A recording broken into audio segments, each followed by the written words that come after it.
Chuck Schumer yesterday on the floor of the Senate. Cut 16, go. There are so many obstacles to legislation, and when the president can do it with his own pen, it makes no sense. Ryan, the president signing it, attaching it to things that are unacceptable. Legislation is not the way to go here when it's so easy for the president to sign it. It's an excuse. So the president today signed it. An executive order. An executive order that requires the families to stay united. Illegal aliens coming into this country intentionally bypassing legal ports of entry, then coming into this country claiming asylum, triggering a administrative/legal process that could take a few weeks, in requiring our departments and agencies to determine if the adult is in fact the parent of the child whom they've brought with them illegally or not, in order to protect the child. The president has signed an executive order that they must stay together. I understand why he signed this executive order.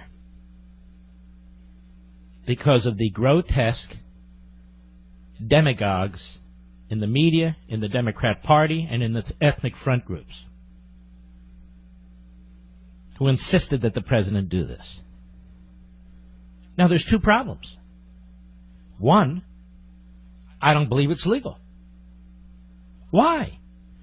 Because we have a court order in place that says you cannot detain minors for more than 20 days. Now, that's whether they're with their parents or not. That was the problem from the get-go.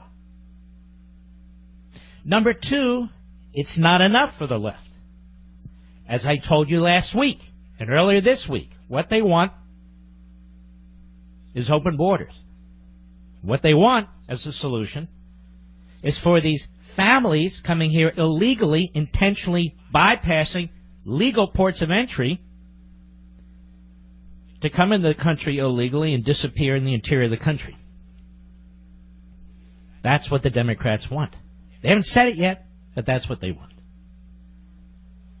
And so I would ask members of the media, in fact, I'll be very specific. Let's just pick on one. I would ask Jake Tapper, now that the president has signed this executive order, as Chuck Schumer insisted, as you folks in the media insisted, that he could put an end to this today. Are you happy with this solution? Are you happy with this solution? Now the families will all be detained together. Adults with children. In family detention centers.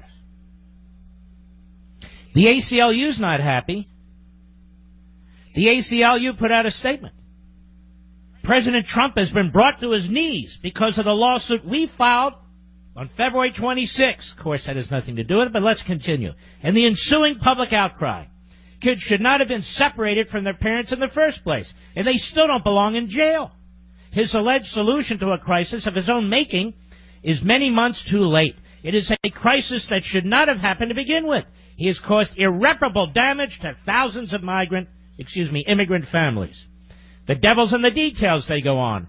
The crisis will not abate until each and every single child is reunited with his or her parent.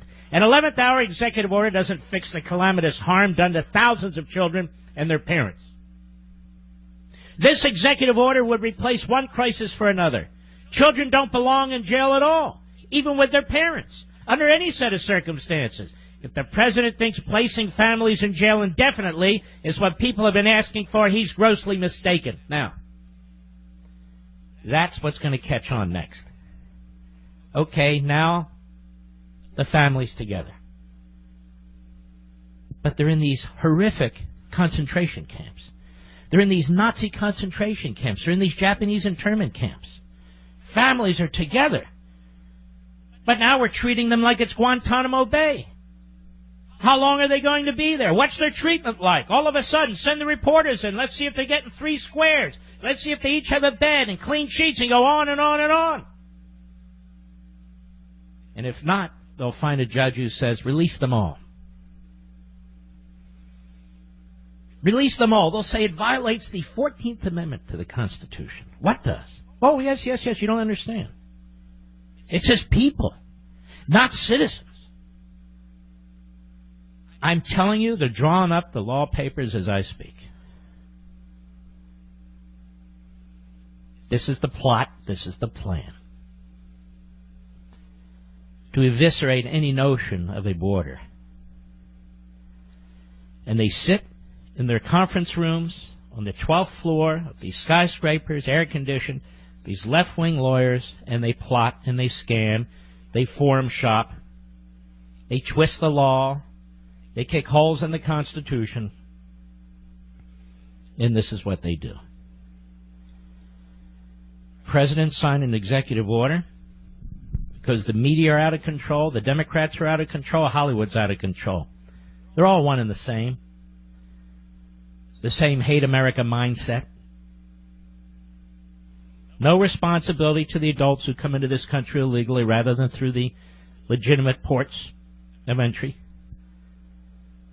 No accountability whatsoever. The fact that there's an increasing number of drug cartel types and pedophilia types and so forth who are dragging kids into this country and claiming them as their own, they don't even talk about that because it gets into the way of their political agenda. Jake Tapper. Jake Tapper. What's the solution to this, Jake? To let the family loose, right? Into the country. To break existing immigration laws. Isn't that the answer, Jake? Jake, who used to work for a left-wing congresswoman, Democrat from Montgomery County, Pennsylvania, Mezvinsky. Jake, who used to work for Handgun Control, Inc. Jake, who's on CNN every day calling Trump a liar, going around various TV shows where he's well accepted in different social events in Washington and New York, hawking his fiction book.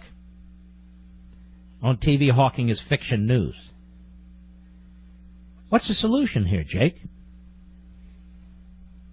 We all pretty much know this executive order won't be upheld.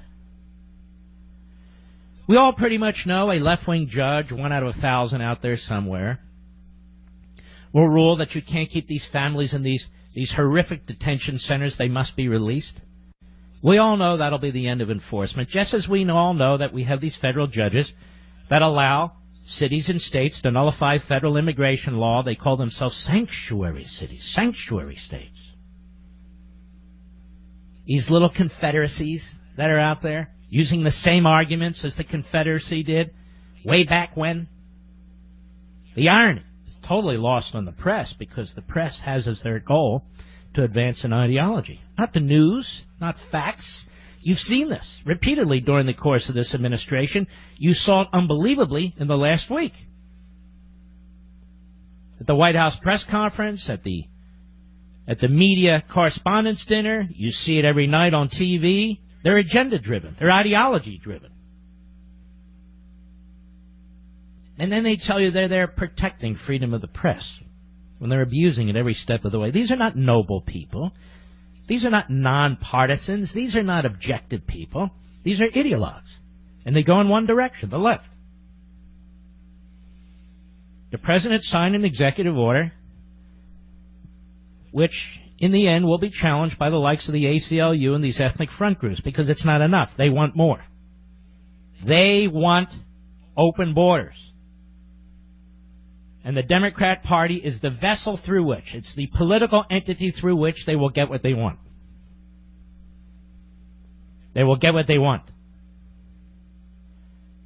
And Jake Tapper sits there in his sanctimony, accusing other people of lying when he lies through his teeth. He's no newsman. He's an ideologue. Just like all the rest of them on CNN and MSNBC. Rachel Maddow crying in her hands. Tell me, ladies and gentlemen, as we were doing our research over the last several days, talking about these various instances in which the Obama administration did similar things, Tell me, ladies and gentlemen, why wasn't Rachel Maddow crying before? Where was Jake Tapper before? They were nowhere. And then when you point out that families were separated before, they call you liars, because under this president they're doing it, 100% of the way, not 80% or 50% or whatever it is. And so the President of the United States comes into office and he has choices to make. He's got this decision in the Ninth Circuit that says you can't detain these kids more than 20 days. He's got their parents or adults who are bringing them into the country coming illegally. They're not coming through the legitimate ports of entry. They claim asylum. That triggers an entire process. And so they separate the kids from the adults to figure out the situation that the adults are claiming with asylum, to make sure they're not MS-13, to make sure they're not drug cartel types, to make sure those kids weren't kidnapped, to make sure these guys aren't pedophilia, to make sure all these things. And the Trump administration is attacked. Because, you see, unlike the Obama administration, unlike the Bush administration, they make no exceptions. They apply the law legally. Equally, that is. They apply the law equally. Then they're said to be in Nazi concentration camps, these kids, and Japanese internment camps. We have to hear this from Laura Bush. We have to hear this from truly sickening people who obviously haven't looked at the black and white films of the Holocaust, of the ovens, of the mass graves, who are by inference or worse, suggesting that our men and women, very courageous, on the southern border, who are trying to do their very best and who are overwhelmed, are the equivalent of Nazi guards. The equivalent of Nazi guards. When Donald Trump calls MS-13 types animals, he's attacked. He has to defend himself. It goes on day in, day out, day in, day out. When the left calls American lawmen and women who are trying to protect this country, whether it's ICE or some of the backup organizations, the equivalent of Nazis, that's okay. Right? Jake Tapper? Isn't that right, Jake Tapper?